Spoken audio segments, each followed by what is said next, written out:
قیامت کے قریب بڑی بڑی نشانیاں آئیں گی، دجال آئے گا، دابۃ الارض آئے گا، یاجوج ماجوج نکلیں گے، پھر اس کے بعد سورج پچھم سے نکلے گا، یہ سب بڑی بڑی نشانیاں ہیں۔ حضرت عیسیٰ علیہ السلام کا نزول اس سے پہلے، یہ سب ہو جانے کے بعد پھر روئے زمین پر سے مسلمان ختم ہو جائیں گے۔ پھر ایک وقت آئے گا کہ جب سب لوگ اپنے اپنے کاموں میں مصروف ہوں گے، کوئی کسی کو پڑی نہ ہوگی، اور پھر دنیا میں سب اپنے اپنے کاموں میں اس طرح سے مصروف ہوں گے، کوئی کپڑا کاٹ رہا ہے، کوئی دودھ دوہ رہا ہے، کوئی کھیتی باڑی میں ہل چلا رہا ہے۔ اللہ تعالیٰ قرآن میں فرماتا ہے کہ تم دیکھو گے ان زلزلۃ الساعۃ شیء عظیم یوم ترونھا تذہل کل مرضعۃ عما ارضعت وتضع کل ذات حمل حملھا، اچانک ایک سور کی آواز آئے گی، وہی سور آج ہم نے تلاوت میں پڑھا ہے۔ اسرافیل علیہ السلام اللہ کے ایک فرشتے ہیں، ایک باجے کی شکل کی چیز وہ لے کر کھڑے ہیں، وہ بجانا شروع کریں گے۔ شروع میں دھیمی دھیمی آواز آئے گی اور یہ آواز بڑھتی چلی جائے گی، بڑھتی چلی جائے گی، یہاں تک کہ یہ آواز اتنی سخت ہو جائے گی کہ جو جہاں تھا وہیں کھڑا رہ جائے گا۔ کپڑا کاٹ رہا تھا اس کے ہاتھ سے کینچی گر گئی، جو کھیتی باڑی کر رہا تھا، ہل چلا رہا تھا، وہ وہیں کا وہیں رک جائے گا۔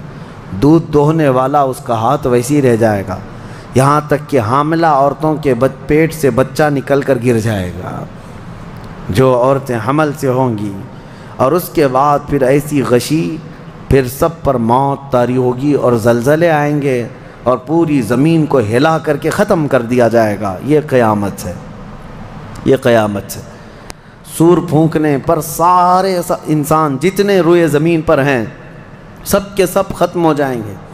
اس کے بعد اللہ تعالیٰ فرماتا ہے ثم نفخ فیہ اخری، پھر دوسری بار سور پھونکنے کا حکم ہوگا، لیکن کیسے؟ سور جب حضرت اسرافیل علیہ السلام پھونکیں گے، پہلے انسانوں کی موت، پھر یہاں پر جتنی مخلوقات ہیں، جنات ہیں، جانور ہیں، سب کی موت، چرند پرند تو چھوڑے، نباتات، یہ پیڑ پودوں میں کی جان ختم۔ چاند سورج کو جب ختم کر دیا گیا تو پھر کوئی چیز ہی نہیں، ستارے، چاند، سورج سب، بلکہ اللہ تعالیٰ کے جتنے ملائکہ ہیں، جبرائیل امین علیہ السلام سے لے کر دوسرے ایک فرشتے تک، سارے ملائکہ کو بھی موت آئے گی، سب موت کے شکار ہوں گے، اور سارے جب انتقال کر جائیں گے تو پھر بچتا کون ہے؟ صرف حضرت اسرافیل علیہ السلام جنہوں نے سور پھونکا۔ اب ان کو سور پھونکنے کا حکم جو تھا وہ کہا جائے گا روک دو آپ۔ پھر اللہ تعالیٰ حضرت اسرافیل علیہ السلام کو بھی موت طاری کرے گا، اور روح نکالنے والا فرشتہ کون ہے؟ ملک الموت اسرائیل علیہ السلام۔ اب تک یہ سب کی روح نکال چکے ہوں گے، اور پھر اللہ تعالیٰ اسرائیل علیہ السلام کی بھی روح نکال دے گا۔ اسرائیل جو سب کی روح نکالتے ہیں ان کو بھی موت ہے، ان کو بھی موت ہے۔ اور پھر ہم نے پڑھا کل شیء ہالک الا وجہہ، ہر شے فنا ہو جائے گی سوائے رب العالمین کے۔ کل من علیہا فان ویبقى وجہ ربک ذو الجلال والاکرام، جو کچھ بھی ہے سب فنا ہو جائے گا، تمہارے رب کی ذات صرف باقی رہے گی، کوئی نہیں باقی رہے گا۔ پھر جب مولا کی مرضی ہوگی، رب تبارک و تعالیٰ دوبارہ اسرافیل علیہ السلام کو اٹھائے گا۔ اسرافیل علیہ السلام دوبارہ اٹھیں گے، اور پھر ان سے کہا جائے گا دوبارہ سور پھونکو، پھر سے پھونکو۔ اب جب دوبارہ حضرت اسرافیل علیہ السلام سور پھونکیں گے تو یہ زندگی کا سور ہے، پہلے والا یہ نفخہ اولا اس کو کہتے ہیں، وہ موت کا تھا، اور نفخہ ثانیہ حیات کا ہے، زندگی کا ہے۔ اب رب تعالیٰ نے جو وعدہ فرمایا تھا کہ ہم تمہیں موت کے بعد دوبارہ اٹھائیں گے، یہ وعدہ اس وقت پورا ہوگا۔ اب دوسرے مرتبہ جب سور پھونکنا شروع کرتے ہیں اسرافیل علیہ السلام، کتنے انسان آئے گئے، آدم علیہ السلام سے لے کر قیامت تک، سب وہ زمینوں میں جہاں کہیں ہوں گے، کسی کو جلا کر ختم کر دیا گیا ہو، کسی کو جانور کھا گیا ہو، کسی کو پانی میں ختم کر دیا ہو، کسی بھی طرح سے، لیکن مولا تعالیٰ سب کو اٹھانے والا ہے۔ لیکن فرمایا حدیث پاک میں ہے کہ یہ دوسری سور پھونکنے کے بعد سب سے پہلے روئے زمین پر جو اٹھیں گے وہ محمد الرسول اللہ کی ذات۔ میرے آقا صلی اللہ تعالیٰ علیہ وسلم فرماتے ہیں میں اپنی قبر سے اٹھوں گا سب سے پہلے، اور محشر کے میدان کی طرف جو حضور جائیں گے تو فرماتے ہیں حضور صلی اللہ علیہ وسلم اٹھیں گے، ان کے بعد ابو بکر صدیق، ان کے بعد عمر فاروق رضی اللہ تعالیٰ عنہ، پھر ساری کائنات کو اللہ اٹھائے گا۔ اور جب رسول کریم صلی اللہ تعالیٰ علیہ وسلم فرماتے ہیں میں میدان قیامت میں اس حال میں آؤں گا کہ میرا ایک ہاتھ ابو بکر کے کندھے پر ہوگا، دوسرا عمر ابن خطاب کے کندھے پر ہوگا۔ یقیناً وہ اس دن کے دولہا ہیں۔ قیامت کا منظر ہے جب رسول کریم صلی اللہ تعالیٰ علیہ وسلم تشریف لائیں، اور اس کے بعد رب تعالیٰ نے فرمایا سورہ زمر میں 2 آیتیں آئی ہیں، وَسِيقَ الَّذِينَ كَفَرُوا إِلَى جَهَنَّمَ زُمَرًا، اب جو کفار تھے ان سب کو کھینچ کر کے لایا جائے گا میدان قیامت میں۔ پہلے تو میں آپ کو بتا دوں پوری تفصیلات قیامت کے میدان میں، اس کے بعد ان آیتوں کی تفسیر پر آتا ہوں۔ پھر جب سب کو اٹھا دیا گیا تو ایک زمین ہوگی، اب وہ زمین کہاں ہوگی وہ اللہ بہتر جانتا ہے کس جگہ، کیونکہ یہ زمین ہے ہی نہیں، یہ آسمان ہے ہی نہیں، تو پھر اس وقت بنے گا کیا یہ اللہ ہی بہتر جانے۔ کہاں بنے گا، کس طرح بنے گا، اس میں ہم نہ سوچ سکتے ہیں نہ مثال دے سکتے ہیں۔ اب آپ مجھے بتاؤ یہ جو زمین جس پہ آپ بیٹھے ہیں یہ ختم ہونے والی، کیا رہے گا نیچے؟ آسمان جو دکھ رہا ہے یہ بھی ختم ہونے والا ہے، پھر کیا رہے گا اوپر ہمیں نہیں معلوم، لیکن اللہ کریم ایک زمین بنائے گا جس کے متعلق کہا گیا وہ تانبے اور پیتل سے بنی ہوئی ہوگی، یہ مٹی والی زمین نہیں۔ اور پھر اس کے بعد سورج کو پھر دوبارہ زندہ کیا جائے گا اور سورج کو سب کے سروں پر لا کر کھڑا کر دیا جائے گا۔ اب وہ زمین اور جس میں سارے انسانوں کو جمع کر دیا گیا ہے، آپ اندازہ کریں وہ زمین میں نہ کوئی عمارت ہوگی نہ درخت ہوگا، وہ بالکل فلیٹ زمین ہے، صرف میدان ہی میدان ہے۔ ایسا نہیں ہے کہ یہاں پر کوئی میدان اور تھوڑی دور کے بعد کوئی عمارت دکھے گی یا کوئی درخت دکھے گا یا کوئی پہاڑ، نہیں، کچھ نہیں، صرف سیدھی زمین۔ اسی لیے کہ وہاں تم 500 سال بھی اس میدان میں بھاگتے رہو گے تو سائے کے لیے ایک پتا بھی نہیں ملے گا، ایک پتا بھی نہیں، کہاں سایہ حاصل کر سکو۔ لیکن کچھ خوش نصیبوں کے لیے اللہ نے فرمایا کہ عرش کا سایہ انہیں اللہ عطا فرمائے گا۔ وہ کون لوگ ہیں؟ ان میں کئی لوگ ہیں، جس میں سے ایک ہی میں بتاتا ہوں، رجل تعلق قلبہ بالمساجد، وہ ایسا آدمی جس کا دل مسجدوں میں لگا ہوا ہے، قیامت کے دن اسے اللہ عرش کا سایہ عطا فرمائے گا۔ آپ کی نماز ہو گئی، بیٹھے کیوں ہیں؟ نماز ہو گئی، نماز کے بعد چلے جانا چاہیے، لیکن تمہارا دل مسجد میں لگا ہوا ہے۔ انہی لوگوں کی فضیلت میں ہے جب قیامت کے دن کوئی سایہ نہ ہوگا، ان لوگوں کے لیے اللہ عرش کا سایہ عطا کرے گا۔ اب یہ جو سارے لوگ جمع ہوں گے، کسی کو کچھ پتہ نہیں کہ ہونا کیا ہے، کسی کو نہیں پتہ کہ کیا ہونا ہے، نفسا نفسی کا عالم ہے اور سب ایک دوسرے کو تک رہے ہیں۔ اب یہی مسئلہ ہے کہ سارے لوگ وہاں پہ، کفار بھی ہوں گے، مشرکین بھی ہوں گے، جتنی امتیں پہلے آئی تھی وہ بھی ہیں، انبیاء بھی ہیں، اولیاء بھی ہیں، صلحاء بھی ہیں، صحابہ بھی ہیں، علماء بھی ہیں، سب ہیں، لیکن کسی کو کچھ سوچتا نہیں کہ کیا کیا جائے۔ یہی بے خبری سے پوری مخلوق جو ہے انبیاء کے پاس جاتی ہے۔ انبیاء میں سب سے پہلے ابو البشر سیدنا آدم علیہ السلام سے کہتے ہیں سارے لوگ، آپ تو ہم سب کے باپ ہیں، ہمارے لیے اللہ کی بارگاہ میں سفارش کریں کہ کچھ ہمارے متعلق کیا حکم ہے وہ پتہ چل جائے، ہمیں کہاں جانا ہے، جنت میں یا دوزخ میں، یہ ابھی پتہ چل جائے، حساب بھی نہیں شروع ہو رہا ہے۔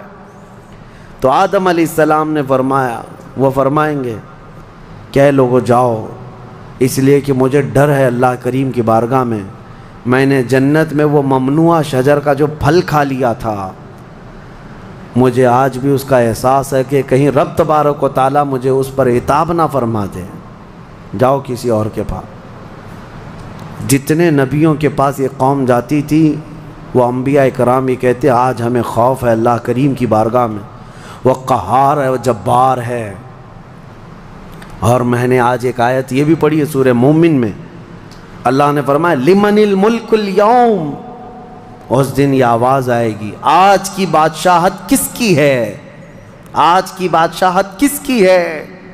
پھر اللہ خود فرمائے گا للہ الواحد القہار، ایک قہر کرنے والے خدا کی آج بادشاہت ہے۔ اس دن صرف اس کی سلطنت ہوگی، صرف اس کی حکومت ہے۔ انبیاء ملائکہ سب ڈرے ہوئے ہیں، پتہ نہیں برسوں یہ قوم گھومتی رہے گی مخلوق۔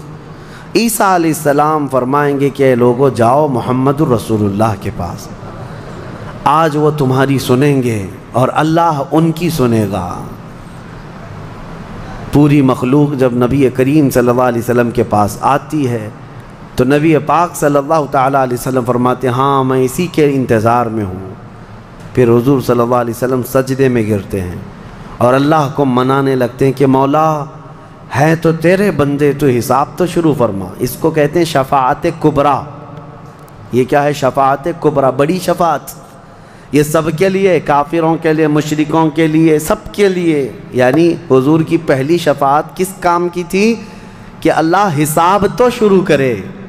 یہ شفاعت کبریٰ ہے، حساب شروع کرے مولا تعالیٰ ساری انسانیت کے لیے۔ حضور جب سجدے میں گرتے ہیں اللہ کریم فرماتا ہے ارفع رأسک یا محمد۔ حضور نے یہ فرمایا ہے کہ اس دن میں سجدے میں ایسی ثنا اور ایسی حمد بیان کروں گا اللہ کی جو آج تک کسی نے نہیں بیان کی ہوگی، اور اسی دن مجھے اللہ وہ تلقین بھی فرمائے گا۔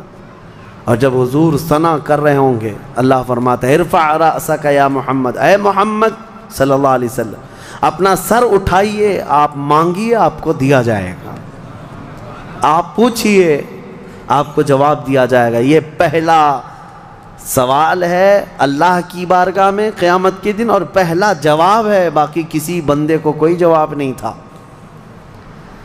اللہ کی بارگاہ میں حضور نے جب یہ عرض کیا تو رب تعالیٰ فرماتا ہے ملائکہ کو جس کی ڈیوٹی تھی، جس کا کام تھا کہ میدان قیامت میں میزان عمل لگا دیا جائے، حساب و کتاب ہوں، سب کے نامہ اعمال ان کے ہاتھوں میں دیے جائیں، سب کو پڑھنے کا حکم دیا جائے۔ اب حساب کا آرڈر آ گیا، حکم آ گیا، تو لوگ تھوڑی راحت کی سانس لیتے ہیں کہ چلو حساب شروع ہونے والا ہے، لیکن ابھی اتنا آسان نہیں ہے، اتنا آسان نہیں۔ اب فرشتے لا رہے ہیں سب کے اعمال نامے۔ لوگوں کو ایسا لگتا ہے اعمال نامہ یہ 4 پنے کا ہوگا، ہاں جیسے اگزام پیپر میں فل شیٹ A4 سائز کی شیٹ لے کر کے بیٹھتے ہیں۔ قرآن میں تو اللہ تعالیٰ نے فرمایا کہ جب نامہ اعمال فرشتے لے کر کے آئیں گے تو کتنے ہوں گے پتہ ہے؟ تمہاری نظر جہاں تک جاتی ہوگی وہاں تک صرف کتابیں تمہاری ہوں گی، صرف تمہاری کتابیں فرشتے لاد کر کے لا رہے ہوں گے۔ اس میں سب لکھا ہوگا، زندگی میں جتنی مرتبہ باتیں کیا تھا، جو کچھ بھی کیا تھا سب ڈیٹیل ہوگا۔ اور ہر آدمی وہاں پکار کر کے کیا کہتا ہے ما لہذا الکتاب لا یغادر صغیرۃ ولا کبیرۃ الا احصاها۔ اے اللہ تو کیسی کتاب بنا دیا، اس میں چھوٹی چیز بھی نہیں چھوڑی گئی، بڑی چیز بھی نہیں چھوڑی گئی، سب لکھ دیا گیا ہے، اور پھر لا کر کے تھما دیا جائے گا۔ یہ پہلی علامت ہے کہ جس کے سیدھے ہاتھ میں اس کے نامہ اعمال پکڑا دیے جائیں گے، فرمایا گیا اس کے لیے وہیں سے ہلکا پن ہے، بشارت ہے کہ آسانی ہوگی، اور جس کے بائیں ہاتھ میں فرشتوں نے پکڑا دیا تو سمجھ لو کہ اب لمبا اس کا وقت جانے والا ہے، حساب سخت ہونے والا ہے۔ یہ تو صرف پڑھ کے سنانا ہے، اور اس کے بعد پھر پکڑ ہوگی کسی کام پر۔ یہ تو نے کیوں کیا تھا، اس کی وجہ بتا۔ یہ تو نے کیوں کھایا تھا، اس کی وجہ بتا۔ اس کے ساتھ ایسا کیوں کیا تھا، اس کا سبب بتا۔ صرف پڑھ کر کے سنانا نہیں ہے، جو کیا تھا اس کی وجہ بتانا ہے، اور جب وجہ کچھ نہ ہوگی حکم آ جائے گا کہ انہیں اوندھے منہ کھینچ کر کے دوزخ کی طرف لے جائیں۔ یہ قیامت کے دن ہو رہا ہے۔ اب یہاں پر ایک دوسری شفاعت ہے میرے آقا صلی اللہ علیہ وسلم۔ اب یہ جو شفاعت ہے یہ خاص امت محمدیہ کے لیے۔ ایک شفاعت حضور نے فرمائی سارے انسانوں کا حساب شروع ہو جائے۔ جب حساب شروع ہو گیا تو رب حضور صلی اللہ تعالیٰ علیہ وسلم پھر سجدہ کرتے ہیں اللہ کی بارگاہ میں، اللہ فرماتا ہے محبوب سر اٹھائیں پوچھیں آپ کو دیا جائے گا۔ حضور عرض کرتے ہیں مولا میری امت کی بخشش آسان فرما دے، میری امت کا حساب آسان فرما دے۔ اب حضور کو اختیار دیا جائے گا، حضور کی یہ بھولی بھالی امت جہاں جہاں ہوگی حضور صلی اللہ علیہ وسلم فرماتے ہیں میں ان کو دور سے پہچان رہا ہوں گا۔ دیکھو میرے عزیزو بھرا مجمع ہے، کتنی امتیں ہیں۔ ایک صحابی نے پوچھا یا رسول اللہ ہم کو آپ قیامت میں پہچانیں گے؟ حضور نے فرمایا یقیناً پہچانوں گا۔ کیسے؟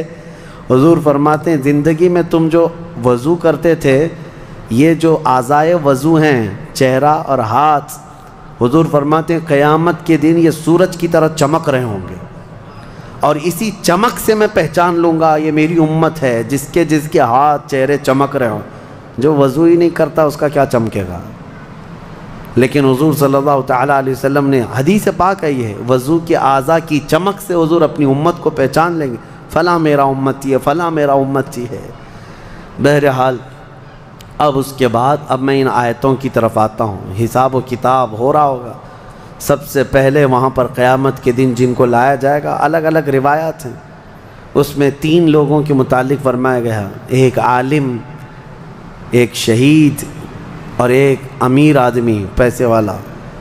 حالانکہ تینوں اچھے لوگ تھے دنیا میں۔ یہ جو امیر تھا بہت پیسہ بانٹتا تھا، اور یہ قاری قرآن تلاوت اچھی کرتا تھا، اور یہ شہید تو جنگ میں شہید ہوا تھا لڑ کر کے۔ تینوں کا حساب ہو رہا ہوگا۔ سب سے پہلے رب تبارک و تعالیٰ اس قاری قرآن کو بلائے گا، بتا تو قرآن کیوں پڑھتا تھا؟ وہ کہے گا میں نے تجھے اچھی آواز دی تھی، اچھی آواز دی تھی، تو نے اس آواز کا کیا کیا؟ وہ کہتا ہے میں قرآن پڑھتا تھا بہترین انداز میں۔ رب تعالیٰ فرماتا ہے تو اس لیے پڑھتا تھا کہ لوگ تیری آواز کی تعریف کریں، کیا آواز ہے، اور لوگوں نے تعریف کر دیا، دنیا میں تجھے تیرا بدلہ مل گیا، یہاں قیامت میں کچھ نہیں، جاؤ جہنم میں۔ مالدار آئے گا، اس سے رب تعالیٰ فرمائے میں نے تجھے بہت مال دیا تھا، کیا کیا؟ کہے گا رب تعالیٰ میں نے غریبوں میں تقسیم کیا ہے، بہت خیرات کیا ہے۔ اللہ کریم فرماتا ہے کہ تو نے تو یہ نیت سے تقسیم کیا تھا نا کہ لوگ تجھے دیالو کہیں، سخی کہیں، تیری مال کی تعریف کریں، تو لوگوں نے تو وہ تعریف کر دی، دنیا میں جو تجھے ملنا تھا وہ مل گیا، تیری خواہش ہو گئی، یہاں کچھ نہیں۔ اسے بھی فرمایا جائے گا دوزخ میں ڈال دو۔ تیسرا جو شہید ہے اس کے لیے بھی رب تعالیٰ فرماتا ہے میں نے تجھے جوانی دی تھی، کیا کیا؟ کہا اے اللہ میں لڑتا رہا کافروں کے مقابل میں اور اپنی جان دے دیا۔ فرماتا ہے رب تعالیٰ کہ تو یہ سوچتا تھا نا کہ لوگ تیری بہادری کی تعریف کریں، لوگ تجھے بطل جلیل کہیں، مجاہد کہیں، تو یہ لوگوں کی تعریف سننے کے لیے کرتا رہا۔ اگر تیری یہی خواہش تھی اور لوگوں نے تیری تعریف دنیا میں بہت کر دی، اب یہاں تیرا کچھ نہیں ہے، اسے بھی دوزخ میں بھیج دیا جائے۔ یہ ریاکاری ہے۔ یہ پہلا حساب جن لوگوں کا ہونے والا ہے، یہ 3 لوگوں کے بارے میں حدیث پاک میں ہے۔ پھر میرے آقا صلی اللہ علیہ وسلم فرماتے ہیں قیامت کے میدان سے اس وقت تک کوئی پیر ہٹا نہیں سکتا جب تک اللہ 5 سوالات نہ کر لے۔ ان میں سے پہلا سوال یہی ہے کہ اللہ فرمائے گا میں نے تجھے جوانی دی تھی، تو نے کہاں خرچہ کیا؟ یہ ہر ایک کو بتانا پڑے گا، ہر ایک کو بتانا پڑے گا۔ اب آپ اپنی اپنی تیاری کر لو کہ کہاں کہاں خرچہ کیا، اللہ کو مجھے بتانا ہے۔ آج اگرچہ تم ہماری باتوں کی طرف توجہ نہیں کرو گے، کیئر نہیں کرو گے، لیکن ایک دن وہ آئے گا جب تمہیں اللہ کی بارگاہ میں کھڑے ہو کر اپنی جوانی کا پل پل بتانا ہوگا، وہاں کوئی چارہ نہیں ہوگا۔ وہی اب آیت کریمہ ہے وَسِيقَ الَّذِينَ كَفَرُوا إِلَى جَهَنَّمَ زُمَرًا حَتَّى إِذَا جَاءُوهَا فُتِحَتْ أَبْوَابُهَا وَقَالَ لَهُمْ خَزَنَتُهَا، کافروں کی جماعت کو فرشتے کھینچتے ہوئے دوزخ کی طرف لائیں گے۔ دوزخ کیسی ہوگی میں انشاءاللہ العزیز اس کو عرض کروں گا آخری میں، رمضان کے آخر میں، کیونکہ یہ جو عشرہ گزر رہا ہے یہ جہنم سے آزادی کا عشرہ ہے۔ کاش اللہ ہمارا نام بھی آزاد ہونے والوں میں شامل فرمائے، کہ جہنم سے آزاد ہونے والوں میں ہمارا نام شامل ہو گیا تو پھر قسمت ہی قسمت ہے۔ جب لایا جائے گا دوزخ کے کنارے جماعت کی جماعتیں آ رہی ہوں گی، جماعت یہاں پر اللہ نے فرمایا زمرہ، زمرہ یعنی بہت کثیر تعداد میں جماعت کو کھینچ کر کے لایا جائے گا، پھر دوزخ کے دروازے کھول دیے جائیں گے، فتحت ابوابها، دروازے کھول دیے جائیں، وقال لهم خزنتها، اور جو دربان ہے دوزخ کے دروازے پر حضرت مالک، وہ فرشتے ہیں، بڑے سخت قسم کے فرشتے ہیں، وہ ان سے پوچھیں گے، جو جماعت دوزخ میں ڈالے جانے کے لیے لائی جا رہی ہوگی ان کو پہلے پوچھیں گے، الم یأتکم رسل منکم یتلون علیکم آیات ربکم وینذرونکم لقاء یومکم ھذا، اے لوگو کیا تمہارے پاس اللہ کا کوئی رسول نہیں آیا تھا؟ کیا تمہیں اللہ کی آیتیں پڑھ کر کے کسی نے نہیں سنایا تھا؟ یا آج کے دن کے بارے میں تمہیں کسی نے ڈرایا نہیں تھا کہ قیامت آنے والی ہے؟ یہ دوزخ کا فرشتہ لوگوں سے پوچھے گا، قرآن میں اللہ فرماتا ہے، تو لوگ کیا کہیں گے؟ قالوا بلا ولکن حقت کلمۃ العذاب، وہ کہیں گے ہاں کیوں نہیں آئے تو تھے لیکن ہم جھٹلا دیے تھے، نبیوں کے پیچھے نہیں چلے، قیامت کے دن پر یقین نہیں رکھے، اور عذاب ہمارے اوپر واجب ہو گیا، ہم جا رہے ہیں۔ قیل ادخلوا ابواب جہنم خالدین فیہا، ان سے کہا جائے گا ادخلوا ابواب جہنم، داخل ہو جاؤ جہنم کے دروازوں میں، خالدین فیہا، ہمیشہ تم رہو گے یہاں پر۔ یہ کافروں کے لیے ایسی آواز آئے گی کہ وہ چیخ مارتے ہوئے دوزخ میں کود رہے ہوں گے۔ فَبِئْسَ مَثْوَى الْمُتَكَبِّرِينَ، اللہ فرماتا ہے کیا ہی بری جگہ ہے، کیا ہی برا ٹھکانہ ہے یہ گھمنڈ کرنے والوں کا، زمین پہ اترانے والوں کا جو اللہ کو نہیں مانتے تھے۔ اب سنیے، 1000 سال تک دوزخ میں جلتے کڑتے رہیں گے، پکارتے رہیں گے اے مالک اے مالک اے مالک اے مالک۔ کون؟ جو دربان دوزخ ہے، دربان ہے دوزخ کے دروازے کا، وہ 1000 سال کے بعد سن کر کے پوچھیں گے کیا بات ہے تمہاری، کیا چاہتے ہو؟ کفار و مشرکین کہیں گے کہ ہماری بات کرا دے اللہ سے، ہماری بات کرا دے اللہ سے کہ کچھ ہم پر بھی رحم ہو جائے۔ حضرت مالک کہتے ہیں خدا قہار ہے غضب پر، خدا قہار ہے غضب پر، اللہ کریم کی بارگاہ میں بات کرنے کی بڑے بڑے فرشتوں کی ہمت نہیں ہے، کہیں گے ابھی نہیں میں بات کرا پاؤں گا، پھر وہ 1000 سال اور عذاب میں جلتے رہیں گے، چیختے رہیں گے۔ دوسرے 1000 سال کے بعد حضرت مالک پوچھیں گے کیا بات ہے؟ جہنمی کہیں گے کہ اے مالک تو ہماری بات کرا دے اللہ سے۔ آپ کی بار حضرت مالک کہتے میں ہمت کرتا ہوں، اللہ قدیر و جبار کی بارگاہ میں عرض کرتے ہیں مولا جتنے بھی دوزخ میں جا چکے وہ تجھے فریاد کر رہے ہیں، وہ تجھ سے بات کرنا چاہتے ہیں۔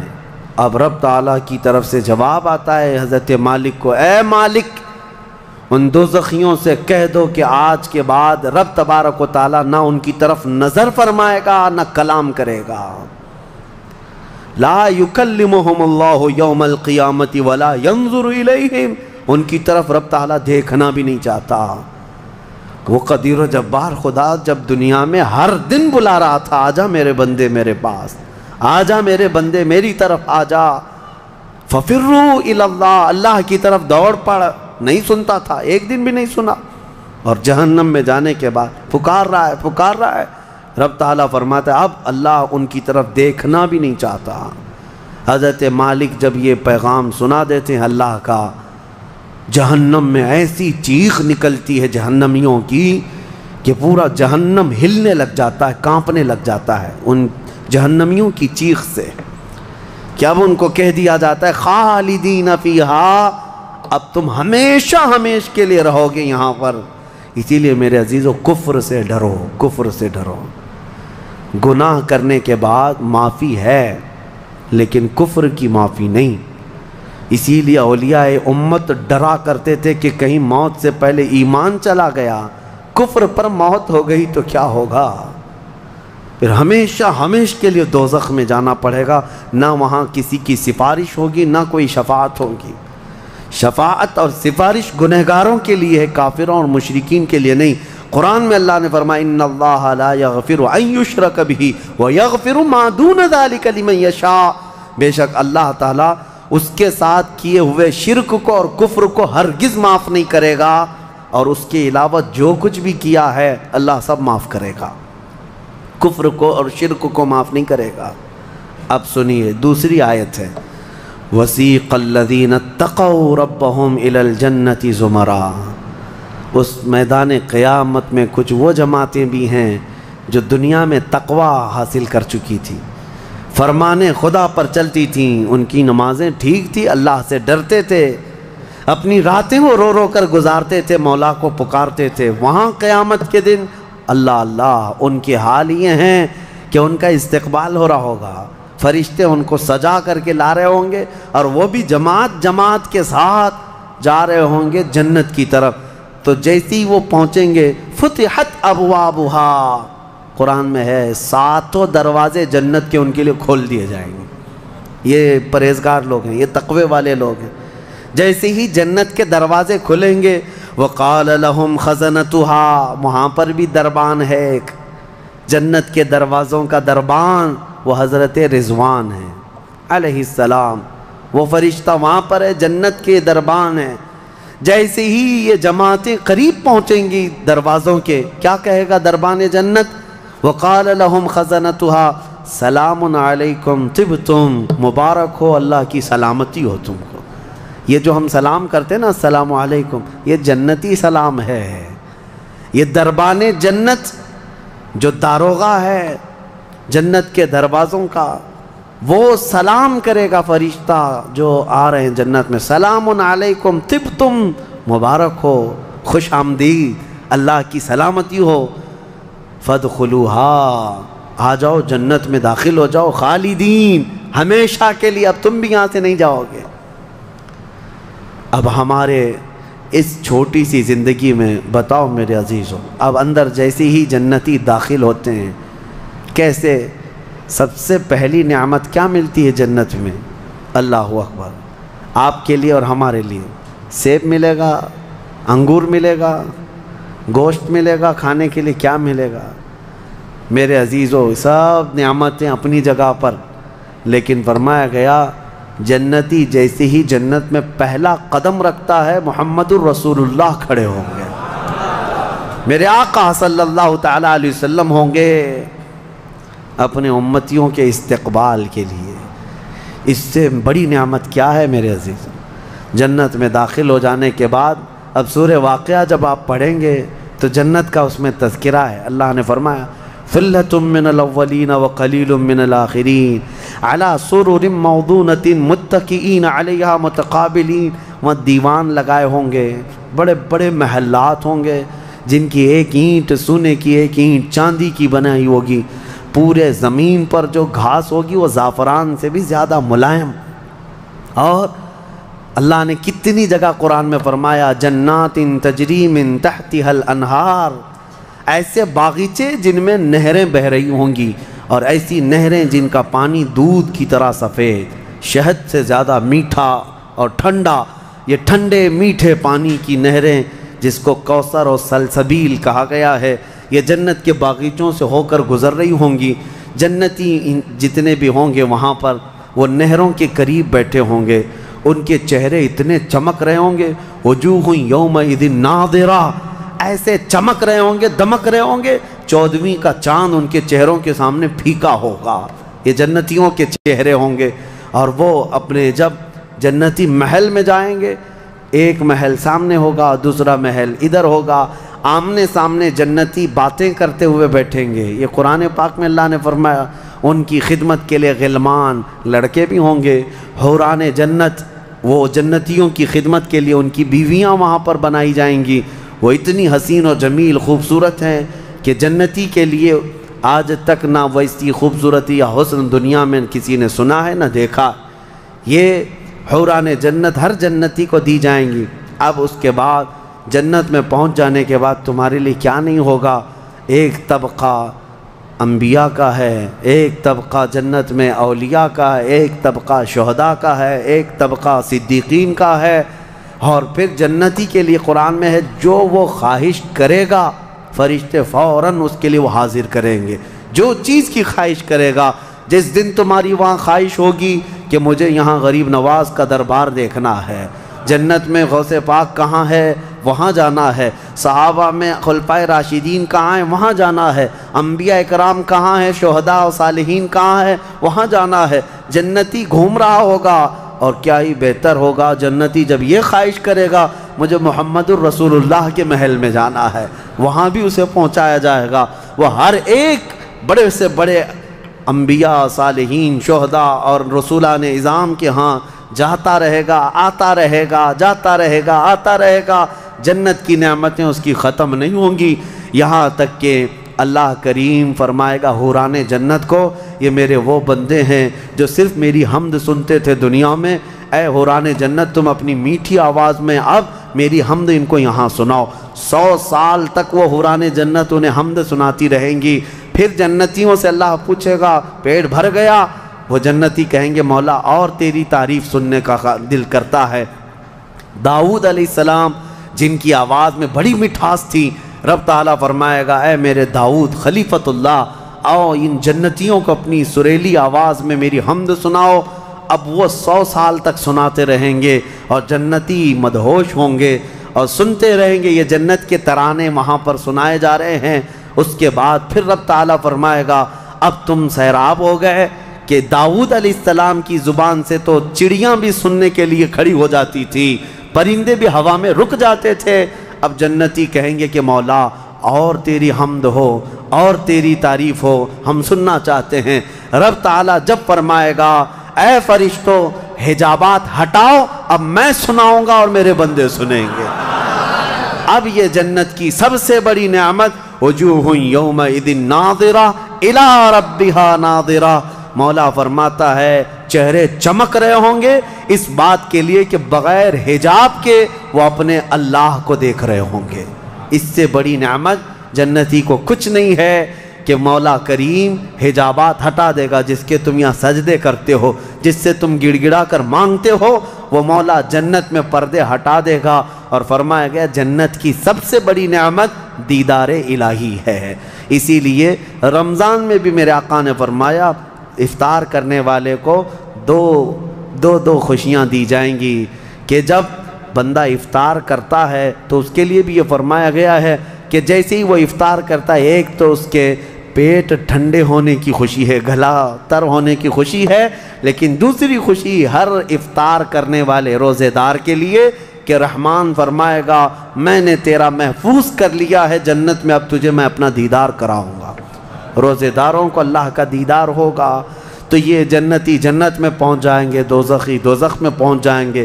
میں نے یہ جو 2 آیتیں آئی تھی اس کی تفسیر آپ کے سامنے رکھ دی. فیصلہ تمہارے پاس ہے زندگی کیسی گزارو گے. لیکن میرے آقا نے فرمایا جنت کا جو راستہ ہے نا وہ کیسا ہے؟ کانٹوں سے بھرا ہوا ہے. یہاں دنیا میں جہنم کا راستہ پھولوں سے سجا ہوا ہے، بہت ٹھنڈا ہے، بہت آرام دہ ہے. دوزخ کا راستہ، میں الٹا تو نہیں بول رہا، سیدھا ہی بول رہا ہوں. جہنم کا راستہ پھولوں سے سجا ہوا ہے اور جنت کا راستہ کانٹوں سے بھرا ہوا ہے. میرے آقا نے فرمایا یہاں دنیا میں کانٹوں سے بھرا ہوا ہے، لیکن اس پر اگر کوئی چل گیا تو وہ کانٹے ختم ہوتے ہی اس کے لیے جنت کے باغات ہیں. اور جو دنیا میں ان پھولوں کے راستے کو چن لیا دوزخ کے، جیسے ہی یہ راستہ ختم ہوگا اس کے بعد صرف آگ ہی آگ ہے، آگ ہی آگ ہے. چنو کون سا راستہ، تم یہاں کے پھول چاہتے ہو یا پھر آخرت کے باغیچے، یا یہاں کے کانٹے اور آخرت کی آگ. یہ تمہارے ہاتھ میں ہے کس طرح سے تم اپنی زندگی کو متعین کرتے ہو. بس یہ رمضان کی آج پہلی تاقرات ہے، ہو سکتا ہے آج شب قدر ہو اور اللہ کریم کی بارگاہ میں مانگو کہ اے اللہ ہمیں بن مانگے تو نے اپنے حبیب کی امت میں پیدا کیا ہے اور ہم تیری بارگاہ میں اب سوال کرتے ہیں مولا تو اپنی جنت سے ہم غریبوں کو محروم نہ فرما. اے اللہ ہم تیری دوزخ میں ہم تیری جنت میں جانے کے قابل تو نہیں، لیکن تیری دوزخ کا عذاب سہنے کے بھی قابل نہیں. بس تو اپنے فضل اور جود و کرم سے ہم سب کی بخشش کر اور ہمیں جنت عطا فرما. الہی لست للفردوس اہلا ولا اقوى على نار الجحيم فاغفر ذنوبي بفضل جودك يا الله وآخر دعوانا ان الحمد لله رب العالمين. السلام علیکم.